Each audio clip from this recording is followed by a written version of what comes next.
Gandhi disait que l'on reconnaît le degré de civilisation d'un peuple à la manière dont il traite ses animaux. Les alternatives ont souvent de bien meilleurs résultats que l'expérimentation sur les animaux. L'élevage industriel conduit à des souffrances immenses chez les animaux, que ce soit pendant l'élevage, pendant le transport ou l'abattage. Tigres, lions, éléphants, girafes ou même otaries. Tous ces animaux n'ont pas leur place dans un cirque. Les animaux ne sont ni des clowns, ni des acrobates.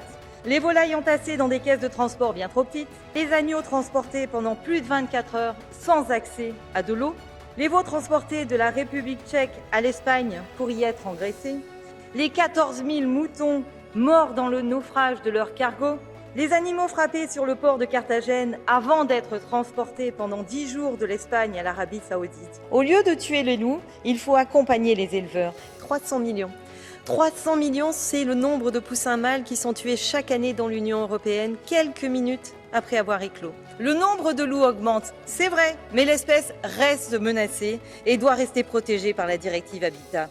Élever des animaux en cage, y compris des espèces sauvages, au mépris de leurs besoins comportementaux, les tuer par gazage ou électrocution, pour en faire des vêtements de luxe. Cela ne devrait plus exister. Favoriser l'abattage des loups n'est pas une solution durable pour la sécurité des troupeaux. Cela peut même être contre-productif. Aujourd'hui, à l'exception de la proposition sur le transport des animaux et de celle sur les chiens et chats, la Commission n'a pas proposé les législations promises.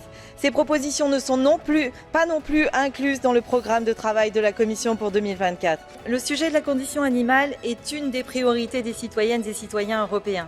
Alors qu'elle l'avait promis, la Commission européenne a décidé de ne pas publier avant les élections sa proposition de réforme des règles européennes sur le bien-être des animaux. Alors aujourd'hui, je ne m'adresse plus à la Commission, je m'adresse aux citoyennes et aux citoyens européens qui s'inquiètent du sort des animaux. Le sort des nouvelles directives sur le bien-être animal est entre leurs mains.